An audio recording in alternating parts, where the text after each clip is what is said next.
안녕하세요. 서울에 사는 60대 애청자예요.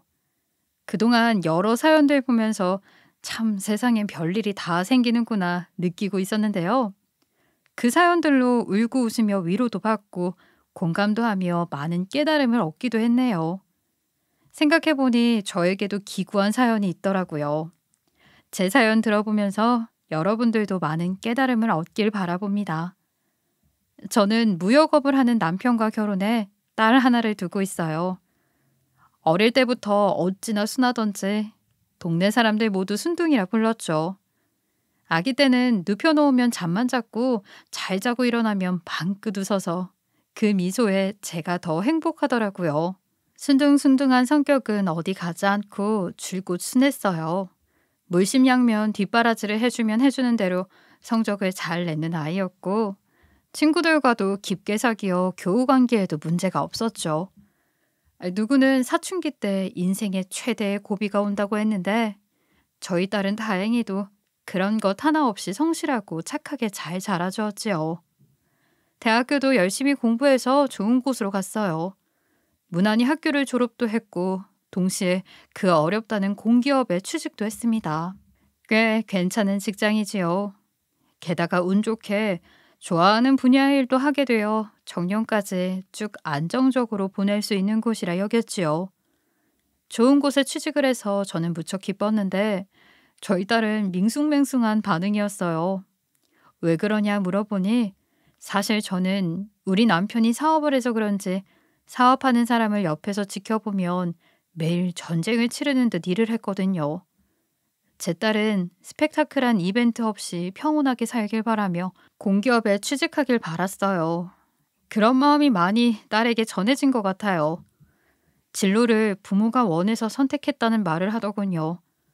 얘가 아직 어려서 세상을 모르는 거라며 딸을 다독이며 넘겼는데 지금 생각해보니 자식을 잘 키우는 건 좋은 직장을 갖게 하는 것도 돈을 많이 벌게 해주는 것도 아니더라고요.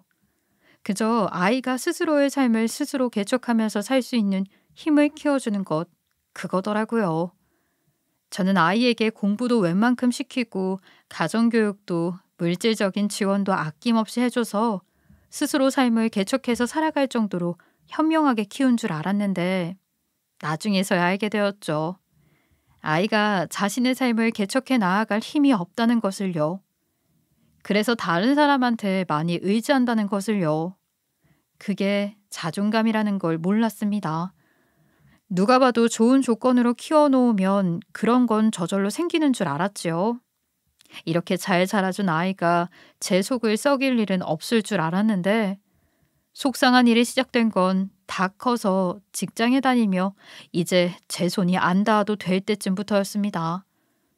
성실한 아이는 직장도 성실하게 다녔어요. 한 1년 정도 지났을 때였을까요? 그 전까지만 해도 업무에 치여 살고 일하기 바빠서 주말에도 나가서 일할 정도였는데 어느 정도 업무에 익숙해지고 신입티를 벗던 때가 오더라고요. 딸도 심적으로 여유가 좀 생겼는지 그때부터는 사람도 많이 만나고 여유도 즐기다가 그때 친구가 소개시켜줬다며 명문대 3학년에 재학 중인 남자와 사귀게 되었대요. 아이의 첫 남자친구였지요. 아이도 좋은 대학교에 다니는 사람이 신기해서 만났대요. 몇 번 만나보니 좋은 감정이 생겼다며 정말 행복하게 연애를 시작하더라고요. 매일 집에 늦게 들어오곤 했는데 피곤해도 표정은 행복해 보였지요. 이런 게 사랑의 힘인가 했습니다. 어느 날은 남자친구가 사줬다면서 금가락지를 얼마나 자랑하던지 깨가 쏟아졌죠. 또 선물 받은 것을 소중히 여기며 애지중지하는 모습이 꼭 소꿉놀이 하는 것 같더라고요. 귀엽게 연애를 이어가는 모습에 덩달아 저도 행복해졌습니다. 하지만 우리 딸이 좋아하는 것만큼 아이의 남자친구는 우리 딸을 많이 좋아하는 것 같지 않은 것 같았어요. 왜냐하면 연애한 지 얼마 안 되어서 우리 딸이 금전적인 부분을 거의 다 감당하고 있더라고요. 사소한 데이트 비용은 그렇다 쳐도 남자친구의 생활비와 월세까지 모든 걸 다 우리 딸이 내줬죠. 딸이 월급도 꽤 셌는데 검소하게 생활하는 것에 비해 통장이 텅 비어 있어서 알게 되었어요.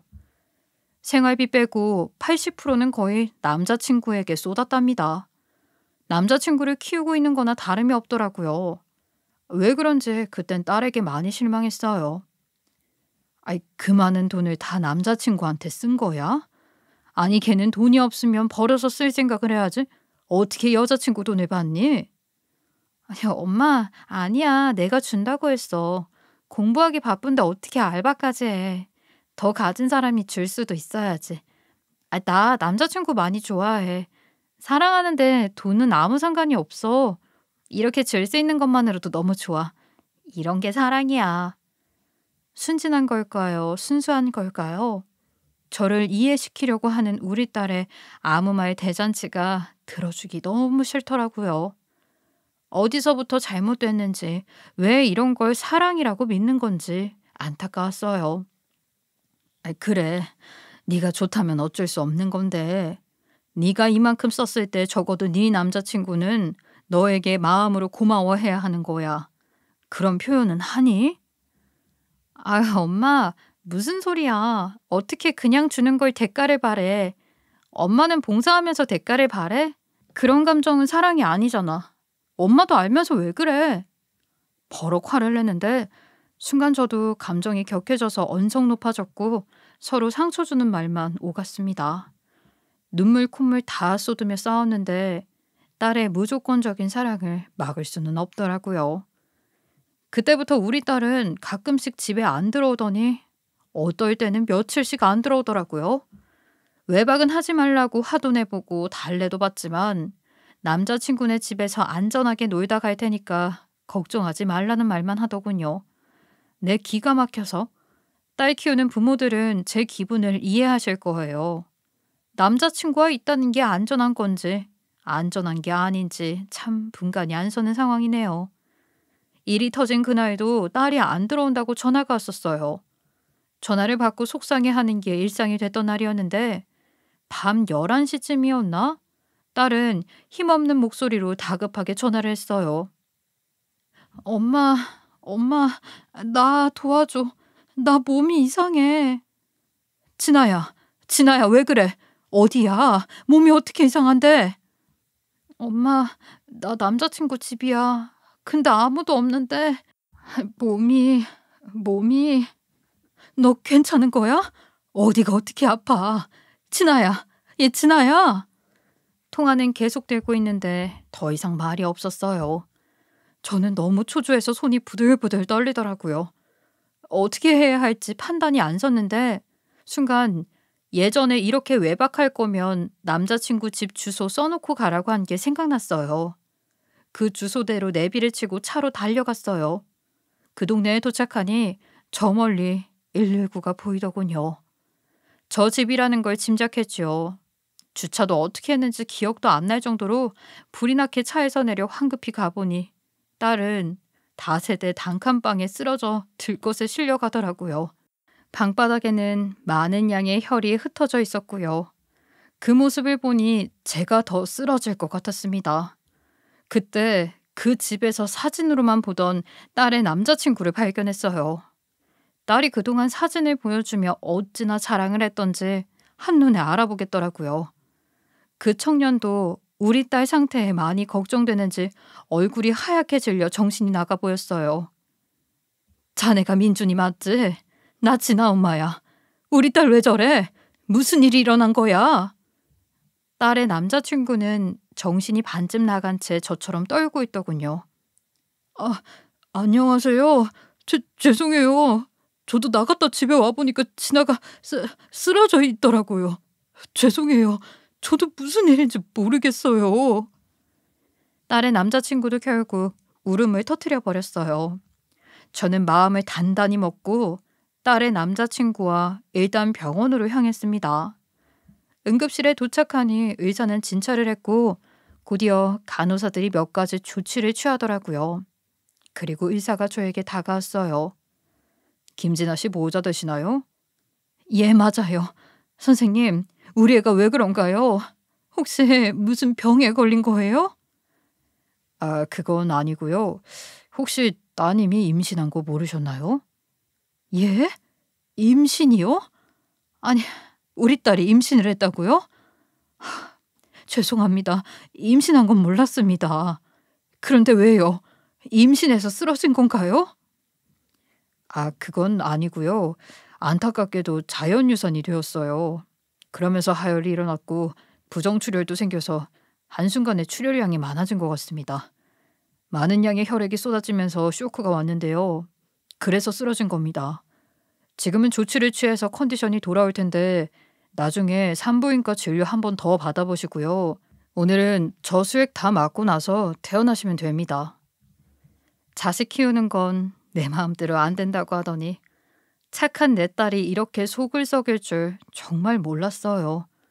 임신이라니 정말 돌아버리는 줄 알았지요. 제가 너무 딸을 옥죄어 키워서 그런 걸까요? 이런 식으로 마음고생은 할 줄 정말 몰랐어요. 자식 농사 짓는 게 너무 어렵다는 걸 새삼 깨달았습니다. 옆에 있는 딸의 남자친구가 어찌나 미운지 저는 따져는 봐야겠더라고요. 자네, 우리 아이 임신한 거 알았었어? 아니요, 죄송합니다. 저는 진아가 임신한 줄 몰랐어요. 죄송합니다. 임신한 지 몰랐다는 그 말이 더 기가 찼어요. 그래도 둘 사이는 단단한 줄 알았는데 그것조차 아닌 것 같아서 정말 화가 나더라고요. 그걸 어떻게 모를 수가 있어? 임신 피하는 것은 해봤어? 어떻게 여자친구를 임신시킬 수가 있어? 게다가 임신한 줄도 몰랐다니. 둘이 사귀는 건 맞긴 해? 순간 너무 화가 나 언성이 높여졌고 모진 말들이 입 밖으로 나올 뻔했지만 내 새끼 귀한 만큼 남의 새끼도 귀하니 더 이상 험한 소리는 하지 않았어요. 올라오는 화를 꾹꾹 억누르며 겨우겨우 참아가며 말했어요. 내가 진아한테도 말할 테지만 앞으로 우리 딸 자네 집에서 못 자게 해. 죄송합니다. 진아 이제 저희 집에서 자고 가지 않게 하겠습니다. 그리고 웬만하면 그 집에도 못 가게 하게. 진아가 간다 해도 오지 못하게 해줬으면 좋겠어. 예, 그렇게 하겠습니다. 그런데 죄송합니다만 진아 물건이 저희 집에 많아서 몇 번을 와야 할 것 같아요. 저는 더 이상 제 딸이 그 집에 들락날락하는 꼴을 보고 싶지 않았어요. 그래서 딸을 집에 잘 데려다 놓고 남자친구의 집으로 가서 물건을 챙기려고 갔죠. 집안에 뭐가 있나 둘러봤는데 놀라지 않을 수가 없었어요. 세상에나 우리 집에서 제가 아끼는 그릇이며 창고에 박아놓은 안 쓰는 가전들, 게다가 선물 받아서 아껴놓은 이불까지 다 그 집에 있더군요. 딸 키우면 도둑된다는 말 이런 상황에서 나온 것 같네요. 어차피 쓴 물건이니까 물건들은 그냥 쓰라고 하고 딸 소지품만 챙겨서 나왔어요. 다음 날 어느 정도 기력을 회복한 딸에게 조심스럽게 물었습니다. 진아야, 임신한 거 왜 남자친구한테 말 안 했어? 둘 사이에 생긴 아기인데 네 남자친구한테는 말해야 하는 부분이잖아. 엄마, 미안해. 나도 임신 사실을 알고 많이 놀랐었어. 나도 이렇게 놀랐는데 남자친구는 얼마나 놀랄지 걱정이 되더라고. 가뜩이나 힘든 사람인데 난 남자친구한테 짐이 되고 싶지 않아. 왜 네가 임신한 게 짐이야? 둘 사이에서 생겨난 일이니 해결도 둘이 같이 해야지. 사실 남자친구가 좀 불안해. 돈을 주지 않거나 말을 거부할 땐 나에게 냉랭하게 대해. 내 기분 탓이라고 생각을 했는데 임신을 했다고 하면 날 버릴 것 같았어. 그래서 말하지 않았어. 딸은 가스라이팅을 당하고 있는 것 같았어요. 그럼 엄마한테라도 임신한 거 말하지 그랬어. 엄마는 너무 속상해. 너 혼자 그 힘든 일을 겪게 한 게. 아니, 엄마한테 말하려고 했지만 안 그래도 남자친구 만나는 거 안 좋아하는데 더 안 좋게 볼까 봐 상황 봐서 말하려고 했었어. 내가 이 아이한테 믿음을 주는 부모가 아닌 걸까요? 얼마나 부모가 든든하지 못했으면 이런 큰일도 말하지 못했을까요? 자책을 하게 되었어요. 진아야, 네가 어떻든 어떤 삶을 살든 엄마는 널 응원해. 그러니 엄마한테 솔직하게 말을 해줬으면 좋겠어. 그리고 엄마가 볼 때 너는 남자친구를 사랑할지 모르지만 네 남자친구는 사랑이 아닐 수도 있을 것 같아. 아니야, 엄마. 남자친구도 날 사랑해. 내가 더 사랑하는 것뿐이야. 남자친구도 나에게 얼마나 잘해주는데. 난 남자친구를 위해 할 수 있는 일이 있다는 게 좋아. 내가 넉넉하게 해줄 수 있어서 좋아. 그러니 그런 건 아니야, 엄마. 미련한 내 딸이 답답했어요. 마음을 어떻게 막나요? 어른인 만큼 자신을 스스로 지킬 줄 알아야 한다고 좋은 말 해줄 수 있을 뿐이었죠. 딸은 일주일간 쉬고 다시 회사에 나갔어요. 그때까지도 남자친구는 우리 집에 병문안도 안 와서 제가 더 서운해졌는데 퇴근을 하고 온 딸의 표정이 밝더라고요. 엄마, 이거 봐라. 남자친구가 구두 사줬다. 예쁘지? 웬 구두야? 신발 선물하면 바람나서 떠난다는데 요즘은 의미가 다르나? 에이, 그런 건 알지만 그런 의미가 아니래. 남자친구가 이 신발 신고 앞으로 꽃길만 걷자고 하더라. 너무 예쁘지? 어쩜 고르는 센스가 나랑 딱 맞아. 나 내일부터 이 구두만 신을 거야. 물론 비싼 것도 아니고 로드샵에서 산 신발이지만 이렇게 제 딸에게 마음을 표현을 해주니 뭐 제가 더 고맙더라고요. 그리고 우리 딸을 이용만 하는 건 아니라는 생각에 안심도 조금 되었지요. 그 일이 있고 나서부터 딸은 더 이상 외박은 하지 않았어요. 그리고 남자친구도 졸업반이라 그런지 열심히 공부를 한다고 들었습니다. 잘 못 만나서 그런지 큰 사건은 없었어요. 하지만 여전히 데이트 비용이며 월세며 독서실의 용돈까지 쥐어주며 금전적인 부분은 우리 딸이 감당하고 있었어요. 그렇게 사귀다가 남자친구가 4학년 2학기가 되던 때 대기업에 취업을 했어요. 이게 뭐라고. 우리 딸 고생 끝이라는 생각에 저 역시 많이 기뻤지요. 밉지만 딸이 좋아하는 사람이니까 그동안 고생 많았다고 딸에게 용돈을 쥐어주며 맛있는 밥 사 먹으라고 했어요. 맛있는 밥도 사 먹고 즐겁게 데이트를 하고 난 다음에 그날 저에게 전화와 감사 인사를 하기도 했어요. 많이 의젓해진 느낌이었습니다. 둘은 그때까지 2년 정도 사귀었는데요. 둘 다 직장도 있겠다 이제 어른스럽게 만나기만을 바랐어요. 실제로 둘은 성숙한 사회인처럼 사귀더라고요. 퇴근 후에 만나면 컨디션 조절을 위해 간단히 저녁만 먹고 헤어졌고 바쁘거나 건강이 안 좋을 땐 다음날 업무를 위해 만남을 미루더라고요. 하루 이틀 안 본다고 마음이 식어버릴 사이였으면 진작에 헤어졌겠죠. 단단한 믿음과 사랑으로 거듭난 커플이라 다시 한번 생각하게 되었어요. 제일 감동받았던 건 딸의 남자친구가 첫 월급을 받았을 때였어요. 첫 월급을 받은 딸의 남자친구는 딸을 좋은 레스토랑에도 데리고 가줬고 옷도 사줬더라고요. 집에 와서 어찌나 자랑을 하던지 귀에 딱지가 앉을 지경이었다니까요. 얼마나 많이 들었으면 그 레스토랑이 머릿속으로 그려질 정도였어요. 게다가 저희 부부에게까지 좋은 양말을 하나씩 사서 포장해서 보냈더라고요. 그동안 마음고생 시켜서 죄송하다며 카드까지 써서 줬는데 살짝 눈물이 나기도 했습니다. 평소에 딸과 전화통화하는 거 엿들어보면 딸의 고민 상담도 해주고 밤 늦게까지 놀면 집 앞에까지 데려다주며 건전한 만남을 이어가더라고요. 과거의 일은 어려서 철이 없었구나. 원래는 착한 아이구나. 그 아이의 이미지를 다시 새기게 되었어요. 제가 기억하는 안 좋은 인상은 다 잊혀질 정도로 딸의 남자친구는 180도로 변했습니다. 불씨는 믿음으로 바뀌었고 건실하고 장래가 기대되는 사람이라는 인상을 심게 되었어요. 딸도 상당 부분 남자친구에게 의지를 하고 있고 많이 사랑하고 있었어요. 그러던 어느 날 넌지시 저에게 그러더군요. 엄마, 나 남자친구와 결혼을 전제로 만나고 있어. 남자친구도 이제 자리 잡았고 안정적인 생활을 할 수 있다면서 결혼을 하자고 하더라고. 나 결혼해도 돼? 아휴, 그래? 정말 잘 됐다. 그래, 둘 다 직업도 있고 서로 많이 아끼는데 결혼 준비해. 언제 한번 인사 오고. 고마워, 엄마. 나 지금 진짜 행복해. 이 행복 진짜 오래 갔으면 좋겠어.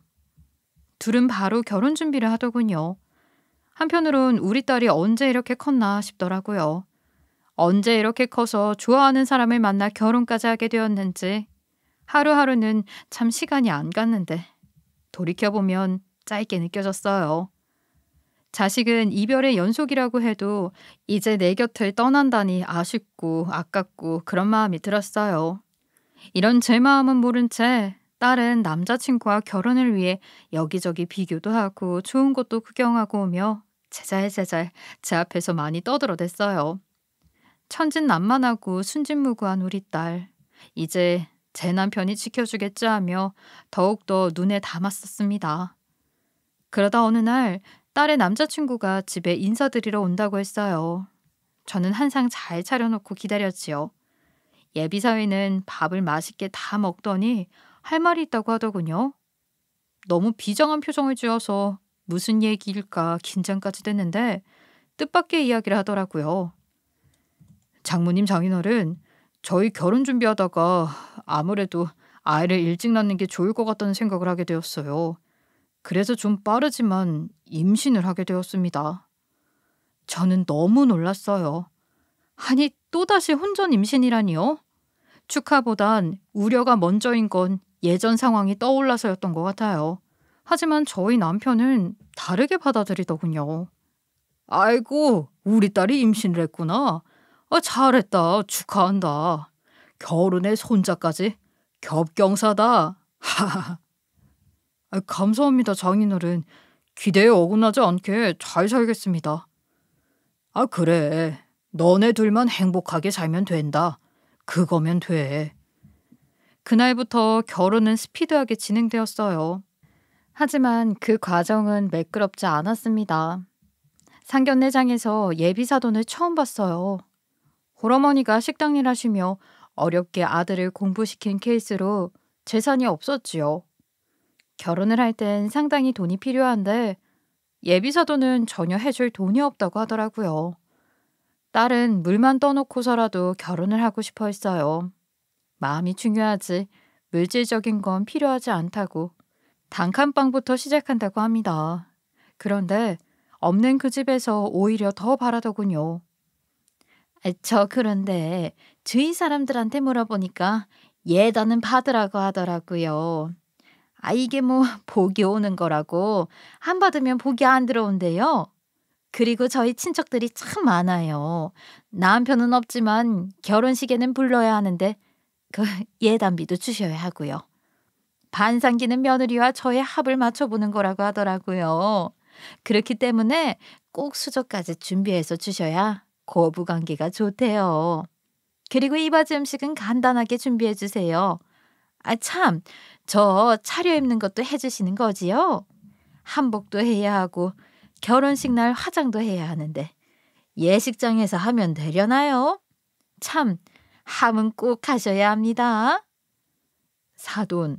사돈께서도 아이들에게 해주실 형편 안 되신다고 하시니 우리도 간소하게 진행하고 결혼 비용에 쓰일 돈을 아이들에게 돈으로 주는 게 어떠실까요?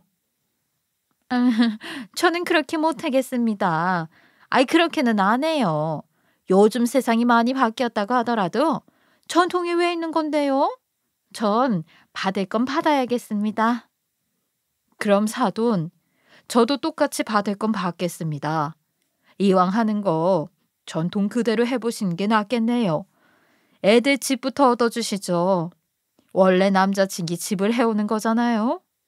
사돈, 지금 사람 놀립니까? 그러는 사돈은 저한테 한몫 챙기려고 하시는 거세요? 남편이 안 말렸으면 예비사돈과 언성 높이며 싸울 뻔했어요. 어쩜 저렇게 염치가 없는지 이 결혼 무르고 싶더라고요. 자자, 진정들 하세요. 결혼에 큰 돈이 오가니 서로 예민해졌나 봅니다. 이렇게 하시는 게 어떠실지요? 저희가 가지고 있는 20평대 아파트가 하나 있는데 거기에 아이들 살라고 하고 혼수는 아이들 보고 사라고 하지요. 그리고 예물이니 폐물 그런 것도 각자 자기 자식 사주고요. 예단비는 섭섭치 않게 저희가 보낼 테니 그 금액으로 마음에 드시는 예단과 한복 그리고 결혼식 날 꾸미는 것까지 해결하시는 게 어떠실까요? 결혼하고 이바지 음식도 보내드리겠습니다. 제 남편의 말엔 좀 수긍이 되었는지 예비사도는 알겠다고 하더라고요. 어찌됐든 저 여자가 해달라는 대로 다 해주게 되어서 저는 심기가 불편했어요. 하지만 홀몸도 아닌 우리 딸이 어른들 싸우는 모습에 스트레스를 받을까봐 제가 한 발짝 물러났지요. 남편은 얼마 후 예단비로 많은 돈을 준비했어요. 저는 그렇게 많은 돈을 주는 것을 반대했죠. 아유, 뭐가 예쁘다고 그 집에 그렇게 많은 돈을 줘. 그거 반 떼서 놔줘. 우리 친하나 주게. 그러지 맙시다. 아유, 오히려 다른 것도 아닌 돈이니 쉽지. 우리 딸의 노력이나 땀이 필요한 게 아니라 돈이면 된다는데 아이 그냥 그 돈 줘버리고 평생 예단 적게 해야 한다는 말 듣게 하지 맙시다. 우리 딸이 전에 말했던 가진 사람이 더 낼 수 있다는 그런 사고방식이 어디서 나왔나 했더니 딱 지 아빠였네요. 돈이면 좋다는 사돈에게 그냥 많은 돈을 줘서 우리 딸을 더 귀하게 대해준다면 간단하게 해결할 수 있으니 그냥 주고 말자는 남편의 말에 싫지만 따르기로 했어요. 하지만 거기서 끝이 아니었죠. 아이들 이사갈 집을 비워놓고 보니 구축이라 허름해서 신혼부부가 살기엔 좀 칙칙하더라고요. 그래서 인테리어도 해줬고요. 그동안 데이트하느라 모아놓은 돈이 별로 없어서 가전이며 가구며 살림살이들도 다 제가 사줬습니다. 그리고 애들 예물 서로 사주기로 했었는데 사돈은 생략하더라고요. 이제 아이 낳고 행복하게만 살 줄 알았는데 시련은 또 찾아오더라고요. 그동안 딸이 허약한 줄 몰랐는데 임신만 하면 몸이 안 좋아지는 걸 알게 되었어요. 임신 중독이라 하더라고요. 증세가 심해서 위독하다고 건강 챙겨야 한다고 의사가 신신당부를 했어요. 시어머니 되신 분은 딸한테 하자가 있는 것 아니냐고 저한테 대놓고 막말을 하시더라고요. 어찌됐든 우리 딸과 아기가 건강해야 하기에 잘 다니고 있던 회사도 그만두고 임신에만 집중하기로 결정했습니다. 딸이 일을 그만두니까 사위는 좀 변했어요. 말끝마다 돈돈돈 거리더래요. 세상살이가 그렇잖아요. 외벌이가 힘든 건 누구든 마찬가지잖아요. 집집마다 돈 얘기 안 하는 집이 없는데 딸내외도 그러는 거겠지 하며 둘이 잘 해결하겠지 하며 대수롭지 않게 넘겼어요. 그런데 딸이 아파 누워서 저랑 전화를 하고 있는 도중에 사위가 퇴근하는 소리가 들렸어요. 전화 너머로 누워있는 딸을 보았던 건지 사위는 쌀쌀맞게 말을 하는 걸 듣게 되었어요. 야, 팔자 좋다. 남편이 힘들게 돈 벌어왔는데 너는 처자? 집안일 안 하냐? 집안 꼴이 이게 뭐야? 이렇게 가만히 있으니까 살이 찌지. 전 그 다음 날부터 딸 집으로 가서 기력 없는 아이를 위해 제가 집안일을 대신해줬어요. 딸이 구박받고 사는 건 도저히 못 보겠더라고요. 그리고 어떤 날은 제 생일이어서 애들이 집에 와서 같이 밥 먹는데 사위는 이상한 헛소리를 하더라고요. 장모님, 제 동기들은 결혼할 때 집이며 차며 심지어 클럽 회원권도 받고 결혼하더라고요. 저는 꼴랑 서울에 구축 아파트 하나 달랑받았는데 말이죠. 대기업 다닌다고 하면 여자들 집에서 엄청 좋아하더라고요. 그래서 엄청 해다 바친답니다. 부러우면 지는 건데 말이죠. 아, 졌지 뭐예요? 이걸 웃으라고 하는 말인지 결혼할 때 자기에게 적게 줬다며 저를 먹이는 말인지 얄밉더라고요. 그까지 대기업이 뭔데 소위 말하는 사짜 직업도 아닌데 말이죠. 우리 딸이 자네 학생일 때 뒷바라지도 해줬고 결혼식 비용도 일체 다 우리가 내고 혼수에다가 구축이지만 억소리 나는 집에 살게 해줬는데 그러는 자네는 결혼할 때 우리 딸한테 뭘 해줬지?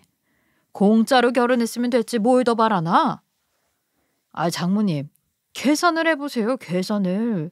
제가 대기업을 다녀서 매달 남들보다 큰 돈 벌어다 주는데 그 정도면 뒷바라지와 결혼비용 합쳐도 남는 돈이죠. 그 집 시세나 알고 말하는 건가? 아무리 대기업이라도 그 월급으론 평생 하나도 안 쓰고 모아도 그 집 못 사. 그 집이 싫다면 빼게나. 차랑 클럽 회원권? 참네. 그거 갖고 싶으면 더 열심히 벌어서 살 생각을 해. 남 덕 볼 생각하지 말고. 집을 빼라고 하니 바로 꼬리를 내리더군요. 전 여기서 더 붙였습니다. 월급도 다 갖다 주는 것도 아니고 100만 원씩 본가에 보내는 것 나도 알고 있네. 대기업 월급 뻔히 내가 아는데 뭐 수천씩 벌어다 주는 마냥 말하는 거야? 내가 너네 둘 사는 것 가지고 뭐라고 한 적 한 번도 없었어. 결혼을 했으면 삶을 스스로 개척해야 하는데 그걸 둘이 못하기에 내가 좀 보태준 거야. 부모 덕 볼 생각이라면 너네는 아직 어른이 아닌 거야. 그러니 지금 부모로서 이런 말 할 자격이 있다고 생각하네. 자네 본가에서도 덕 본 거 없잖아. 우리 딸은 자네보다 더 좋은 회사에 다녔고 더 좋은 자리에 결혼할 수 있었는데 둘이 좋다기에 결혼시킨 거야. 사랑이라는 이유로 결혼했으면 그 마음에 책임을 다해. 사위는 그래도 할 말이 있는지 계속 되들더라고요. 가진 것 많은 처가댁이 자식 위해서 좀 줄 수도 있는 거 아닙니까? 그 돈 남겨서 뭐 하려고요. 어차피 돌아가시면 저희 거 되는 건데 필요할 때 먼저 주셔도 되는 거 아닙니까? 대기업 다니는데 모양 빠지게 이게 뭡니까? 내 돈이 자네 돈인가? 배려를 권리라고 착각하지 말게. 대기업이 뭔데 기고만장이야. 남들이 보면 오만방자다고 생각해. 필요하면 벌어서 쓰게. 도대체 뭐 얼마나 번다고 이렇게 스스로를 자랑스러워해. 자네 월급보다 우리 딸이 더 벌었어. 그리고 자네 월급 정도는 우리 생활비 정도야. 어느 정도인지 이제 가늠이 되니? 듣는 내내 가만히 있던 딸도 거들더군요. 여보, 왜 자꾸 돈돈거려? 여보 원래 이런 사람이었어? 당장 우리 부모님께 사과해. 사위는 가만히 있다가 죄송하다고 하더라고요. 속이 다 시원해졌어요. 이제 그런 얕은 수작은 안 부리겠지 하고 생각했습니다. 한편 아픈 딸이 임신해서 품은 아기는 다행히 잘 컸어요. 무사히 출산날까지 잘 버텨왔는데 출산을 하다가 갑작스레 딸이 심장마비가 와서 혼수 상태에 빠지게 되었습니다. 청천벽력 같았어요. 왜 이런 시련이 자꾸 일어나는지 정말 하늘이 원망스러웠어요. 딸은 혼수 상태에 빠져 입원을 했지만 아기는 건강했기에 바로 퇴원을 했는데 사위가 그러더군요. 장모님, 저는 회사에 가야 되고 저희 엄마는 일을 해서 바쁘니까 집에서 노는 장모님이 애를 좀 봐주세요. 말하는 모양이 예쁘진 않았지만 어쨌든 이 어린 생명을 거둘 수 있는 사람은 나밖에 없어서 우리 부부가 병원을 오가며 정성껏 돌보게 되었어요. 하지만 사위는 자기가 낳은 아이도 들여다보질 않았습니다. 당연히 혼수 상태인 딸 병문안도 오지 않았고요. 바빠서 그런 거겠지 하고 전화를 해보면 항상 취해 있거나 아니면 전화를 받지 않았어요. 이대로는 안 되겠어서 일주일에 한 번은 딸 얼굴도 보고 아기 얼굴도 보러 오라고 했더니 오만 신경질을 내며 장모님, 제가 그렇게 한가한 사람입니까? 에? 일하느라 바빠 죽겠습니다. 때가 되면 갈 테니까 좀 기다리세요. 귀찮다는 듯이 저의 전화를 무례하게 끊더라고요. 기분이 확 상했어요. 자기 가족 다 내팽개치고 도대체 뭘 하고 다니는지 궁금해지더라고요. 병문안 와주라 손주 보러 오라고 제가 사정해야지만 겨우 오는 시기였어요. 마지못해 온 사위는 항상 표정이 별로였어요. 그래도 오면 저는 마음을 다해 잘해줬습니다. 듣기 싫은 잔소리도 하지 않고 혼자 생활하게 되었으니 밥을 잘 안 챙겨 먹을 것 같아서 반찬도 해다 주고 혼자 산다고 행색이 추리해 보일까봐 옷도 여러 벌 사서 준비해놨어요. 내 딸이기에 병원비도 다 대주며 딸이 못하는 아내의 역할과 더불어 사위에게 부담이 되지 않기 위해 노력했습니다. 어떻게 보면 가장이 된 사위가 해야 되는 부분이지만 미우나 고우나 내 사위이니 저도 잘해주고 싶었지요. 하지만 고맙다는 한마디도 없더라고요. 딸이 혼수 상태에 빠진 지 6개월째. 한동안 병문안도 오지 않은 사위에게 사정해서 오라고 했어요.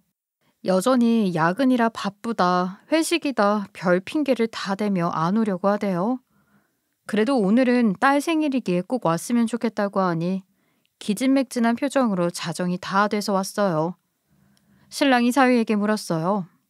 자네 표정이 왜 이렇게 안 좋은가? 어디 아픈가? 예, 아픕니다. 일하느라 와이프 병문안 오느라 아기도 보러 가느라 몸이 성한 곳이 없고 스트레스로 기운도 없습니다. 그래도 왔습니다. 됐지요? 남편은 그 자리에서 핸드폰으로 사위 계좌에 돈을 보내더라고요. 내가 지금 100만 원 보냈네. 보약이라도 사 먹어. 고맙다는 말은 바라지도 않았지만 황당한 소리를 하더라고요. 지금 대기업 다니는 사위한테 꼴랑 100만 원 주는 겁니까? 이거 주면서 아픈 장모님 딸 먹여 살리라는 거예요? 당장 1,000만 원 보내세요. 저도 이런 사위놈에게 잘해주고 싶지 않았고 욕먹을 것도 압니다. 근데 자식 가진 부모라면 아주 조금은 이해를 하실 것 같아요. 딸이 저렇게 아파서 누워있으니 사위가 아픈 제 딸 자기가 책임지게 생겼다고, 자기 아니면 누가 책임지냐고 그걸로 아주 의기양양해서 유세를 부리는데 아픈 딸을 대신해 사위를 어르고 달랬던 거예요. 지금 와서 보면 정말 바보 같은 짓이었지만 그 당시에는 왜 그걸 몰랐을까요? 하지만 아무리 그렇다고 해도 출산한 딸이 6개월 동안 혼수 상태인데 옆에 의식은 없지만 그래도 딸아이가 누워있는데 어쩜 저렇게 대놓고 노골적인 말을 할 수 있는지. 6개월 동안 우리 딸 누워있을 때 본인이 한 것 하나도 없고 심지어 모든 지원은 제가 다 됐는데 뭘 애지중지 자신이 우리 딸을 먹여 살리는 것 마냥 말하는 건지 도저히 참을 수가 없어서 싹 수 없는 사위에게 웃으면서 말했어요. 그래? 근데 자네가 쓰고 다니는 그 카드 내 딸 명의로 되어 있는데 그거 내가 해준 가족 카드야. 자네 그 카드로 별걸 다 하고 살더라. 호텔도 일주일에 3번씩 다녔던데? 여자 생겼니? 그래서 내 딸 병문안이랑 네 아이 얼굴조차 보러 오지 않은 거였어?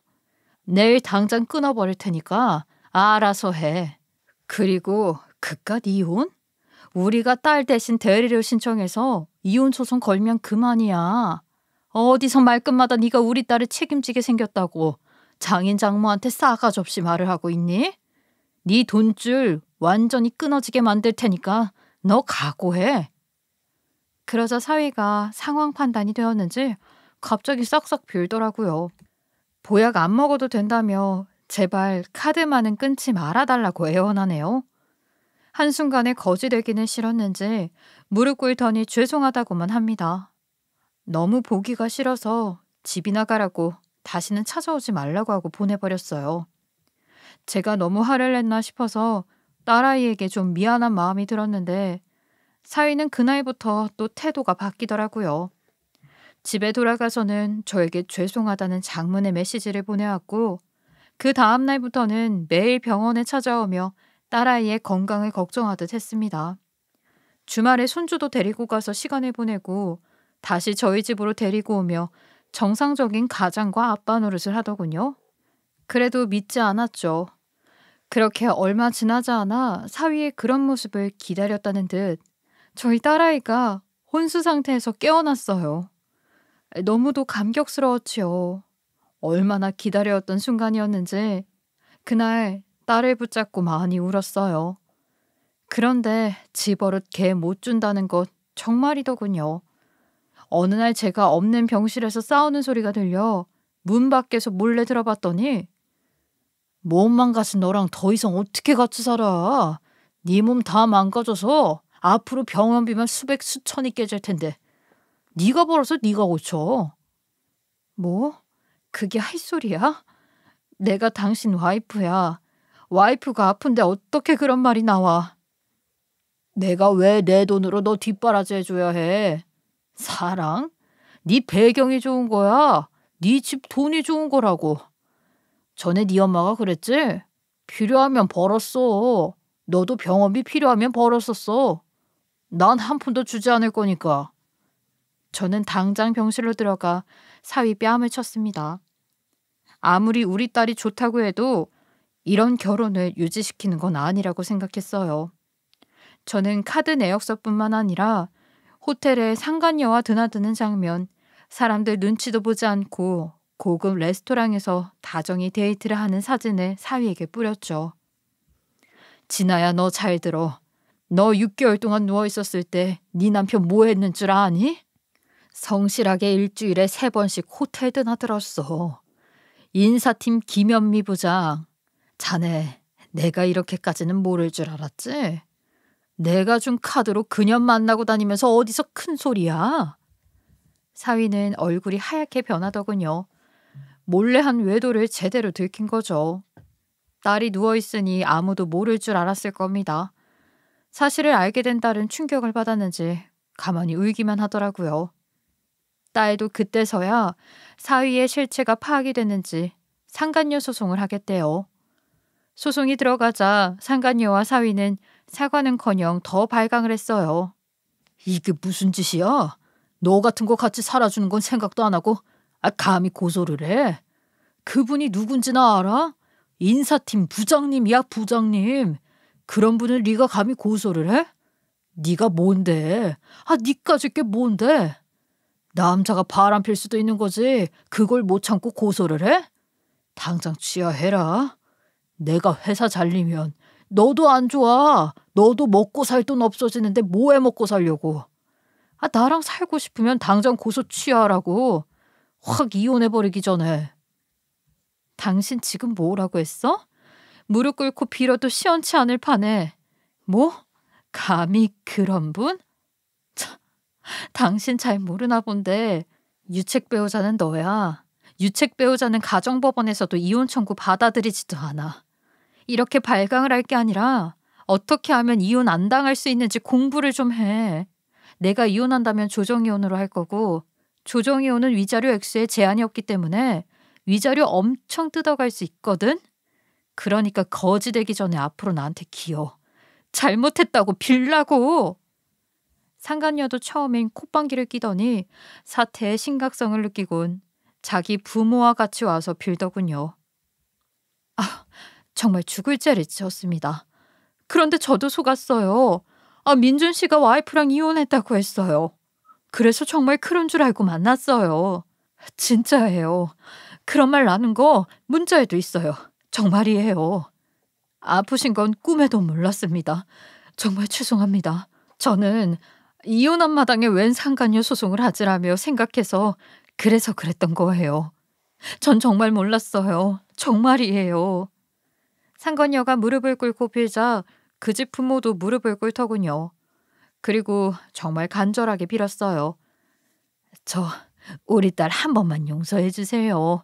정말 속았습니다. 정말입니다. 우리 딸 착한 애인데 정말 몰랐었대요. 정말 가정 있는 남자였다면 거들떠보지도 않았을 겁니다. 본의 아니게 마음고생하게 해서 정말 죄송합니다. 어찌되었든 저희 애가 잘못한 것인지 사과드릴게요. 정말 죄송합니다. 그 집 부모까지 찾아와 비는데 저도 그렇고 딸도 마음이 약해질 수밖에요. 일단 증거를 다 보고 난 뒤 상간녀 고소는 취하해줬죠. 그런데 그 여자도 화가 많이 났는지 회사 감사실에 사위의 실체를 밝히고 사기죄로 고소를 하더라고요. 본인이 사람들의 비난과 처벌받을 것도 각오하고 회사에 알렸다고 하네요. 본인이 화가 난 것도 있지만 우리 딸이 당한 것을 갚아주고도 싶었고 이런 새끼는 혼줄 나봐야 한다고 생각했대요. 조사해보니 결국 사위의 잘못으로 드러나 결국 회사에서 잘리게 되었다고 합니다. 회사에서도 잘리고 집으로 돌아와 사위에게 딸은 강펀치를 날렸대요. 꼴 좋네. 근데 어쩌지? 나도 줄 게 있는데. 자, 이혼 서류야. 생각해보니 난 당신 덕을 본 게 없더라고. 그래서 말인데 난 위자료를 좀 많이 받아야겠어. 그래야 돈밖에 모르는 당신이 더 힘들 거니까. 진아야, 미안해. 내가 정말 잘못했어. 내가 왜 그랬는지 정말 미안해. 진짜 잘못했어. 앞으로 정말 다시는 안 그럴게. 그러니 한 번만 봐줘. 정말이야. 이젠 네 속 썩이는 일 절대 안 할게. 아니, 우리 이제 끝이야. 누구의 뜻을 들어줄지는 법원이 가려줄 거야. 그러니 각오해. 힘든 싸움이 될 테니까. 그리고 지금 집도 내 거, 살림도 내 돈으로 다 샀고 당신 옷도 우리 엄마가 다 사줬지? 애도 관심 없었잖아. 그러니 애도 내가 키워. 이 집에서 당신 건 아무것도 없어? 그러니까 여기에 사인하고 나가. 지금 당장. 그 뒤로 사위는 몇 번이고 빌었지만 딸은 절대 용서해주지 않았습니다.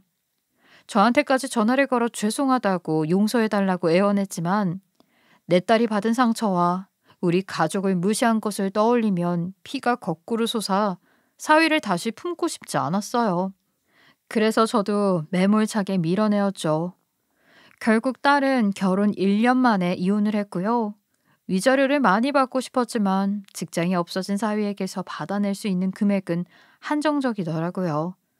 그래도 있는 거라도 받아냈어요. 그동안 사위한테 드렸던 돈에 비하면 세 발의 피이지만요. 다 저희 탓이죠. 저희가 선택하고 저희가 결정한 일에 대한 잘못이니까요. 벌이다 생각하고 달게 받으려고요. 연애와 결혼을 통해 우리 딸은 상처투성이가 되었고 그 속에서 얻은 거라곤 천사같이 귀여운 손주밖에 없네요. 사위였던 그 사람은 직장도 잃고 다시 없이 사는 게 힘들었는지 술만 취했다 하면 우리 집 앞에 무릎 꿇고 싹싹 비는 날이 하루 이틀이 아니었어요. 하지만 그게 진실돼 보이지는 않았어요. 불순한 의도가 있을 거라고 이젠 알거든요.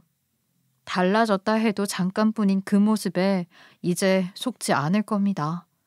그래서 딸도 독하게 마음먹고 허용해주지 않더라고요. 그리고 아주 나중에 들었는데 우리 딸한테 한 짓과 상간녀한테 한 짓이 업계에 소문이 나서 어디 가도 재취업이 힘들어졌고 그래서 모든 것을 다 포기하고 지방으로 내려가 본인 엄마와 식당이라면서 지낸다고 하네요. 역시 사람은 선하게 살아야 하는 것을 다시 한번 깨달았습니다. 그리고 생각해보니 또 하나 얻은 것이 있네요. 우리 딸은 몸을 완전히 회복했고 컨디션이 좋아지자 아이도 돌보며 새로운 일을 하게 되었어요. 바로 빅사이즈 의류 브랜드 사업이에요.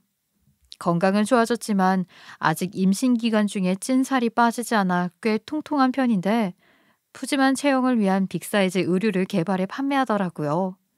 새로운 일을 시작하면서 저에게 그러더군요. 사실 어릴 적부터 패션에 관심이 많았다고. 딸 어릴 적엔 왜 딸이 좋아하는 분야를 눈치 못 챘었을까요? 미련한 엄마라 많이 미안했어요. 지금이라도 자신의 길을 찾아 다행이라 여기며 열심히 응원할 거예요. 요즘 딸을 보면 참 즐거워요. 누구는 살이 쪄서 자신감이 떨어진다, 우울하다 그런 말들 많잖아요. 딸은 자신을 있는 그대로를 사랑하게 되었어요. 자신을 사랑하는 힘, 그것이 드디어 생기게 된 거예요. 또 그것을 활용해 자신이 가장 잘할 수 있는 것을 아니 제 마음이 다 뿌듯하더라고요. 진로를 저희 부부의 입김으로 선택한 것 같아서 참 마음이 쓰였는데 이제야 자신이 무엇을 해야 재밌는지 그로 인해 다른 사람한테 무엇을 전달할 수 있는지 비로소 깨달은 것 같아요. 이제 우리 딸도 어른이 된 것 같죠? 사랑의 모습이 참 여러 가지인 것 같아요. 부모 자식 간의 사랑, 연인의 사랑, 그보다 자기 스스로를 사랑하는 것이 먼저라는 생각이 드네요. 여러분도 자기 스스로를 돌보며 사랑할 줄 알고 아껴주세요. 그렇다면 안 생길 것 같은 좋은 일도 생길 겁니다.